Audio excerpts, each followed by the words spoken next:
welcome back to the Gilbertson Aero Factory. Today is Sunday, February the 8th, so it's been a week, or maybe 8 days, I suppose, since the last time that I've worked on this.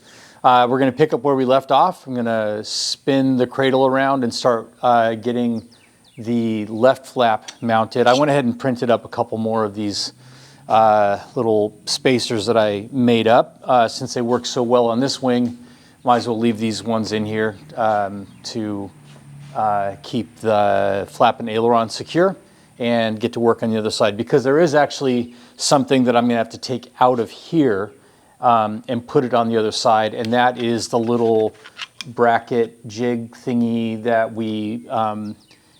we temporarily mount that holds the bell crank in the intended neutral position. Anyways, I guess that's about it. Tim and I did record a new podcast episode a week ago. I finally got it edited and published yesterday, so go check it out. It's episode 16 or 16. Yeah, check it out. It is We Are Not Experts in Airplane Building Podcast. I should probably put like a link or a QR code or something, but you guys know how to find it. Check it out. Send your feedback. We'd love to hear your thoughts, suggestions, etc. Other than that, let's do what we came here for, which is let's build an airplane. Okay, before we can get to drilling the left flap on, we got to get this thing spun around so it's in a place that we can work on it. And you're going to see me fooling around on the other side there a little bit. I need to remove that little plate that we use to hold the bell crank in the neutral position. And let's see. Yeah, so when I was doing that, I decided I wanted to do things a little bit differently this time, and kind of wish I'd done it the first time. Remains to be seen if the way I did it the first time is regrettable. But what I'm referring to specifically is using the full hardware stack for the three mounting points for the aileron. So we have the inboard bracket, the outboard bracket, and then where the the push tube mounts to the inboard bracket.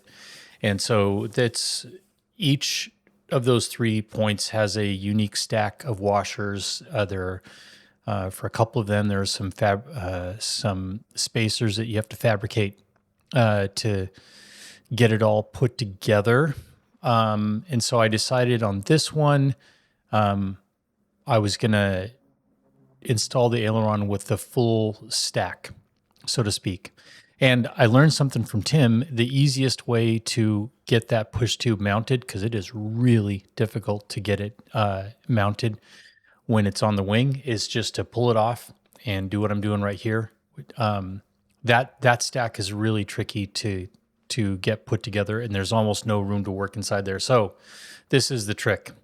Set it on the bench, attach it, and then just drop it back into the wing. So that's what we did here.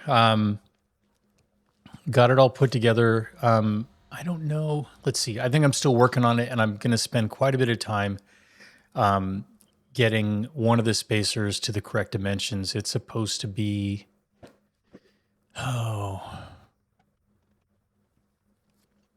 17 something, whatever. I forget. It needs to be 0.53125 inches. And when you measure it and cut it, because you're fabricating that spacer, it's hard to get that precise with it. And I didn't. And so I couldn't get the full assortment of washers in there that was supposed to go in there. So, but I did. Just spent time slowly whittling away 1,000th at a time on a file until I got that spacer down to the right dimension. And so this aileron, this is the left aileron. This is mounted completely, not permanently, but is mounted completely, meaning that all those mounting points have all of the necessary washers, spacers, etc., in place when I'm doing it. So again, getting the skins on just to make sure that this structure is tight and square the way that it should be before we do any drilling. And you'll get a better view of it here. You can see that I have clecoed the flat brace to the trailing edge of the bottom skin, and here it'll be the trailing edge of the outboard skin as well. Obviously, I cannot drill the flap on with those clecos in there, but those holes do need to be final sized. So I clecoed them on so that once these skins are all attached, I'll run through with a reamer and final size those holes. But I'm going to show you really quickly a picture of when I talked before about the challenge with mounting these flaps and match drilling them, because that flap brace is under tension and it doesn't just lay nicely against that skin. Here's what I'm talking about. Okay, now you can see how hard that flap brace is pulling away. So you can't just drill to the flap brace and then match it up to the skin. It really pulls away quite a bit, especially at that root end of the wing. And you'll see this time when I'm doing it, it did not go as smoothly as the other one did. It didn't go terribly. It was just a lot of work on literally every single hole as I went along to make sure that the flap brace holes were aligned with the holes in the skin, that they weren't slightly misaligned. Because if they are misaligned, I go to match drill, I would ultimately be ovaling out those holes for the flap skin. So same thing as before. I've got that trigger clamp that I modified. I've got a little cleco clamp on the inside. I've got my spacers to hold it more or less in line with the aileron, which is now in the neutral position. A lot of back and forth. This flap brace seemed even more springy than the other one, and it was just more of a battle. So we'll get into the laser light show. I spent a good deal of time on this until I was satisfied sufficiently that it's where I wanted it to be. And then we got into the drilling part. But yeah, you can see I probably this time spent 35 or 40 minutes trying to get a laser line that I was happy with. And it occurred to me that people were doing this long before laser lines were even an option. So we're going to get into, after a bit more of adjusting, we're going to get into finally drilling the first hole, and that will sort of serve as a pivot. Like what if we get the first hole straight, then we can just little by little adjust each one as we go across. And I got to be honest with you, I was actually pretty tired by the time I was done with this. It's really hard to tell right here what I'm doing, but every single hole as I move across, I've got a flashlight in my mouth and I'm looking in to see if the hole from the skin and the hole for the flap brace are completely in line with each other, that they're not offset at all, because we don't want to widen out that hole.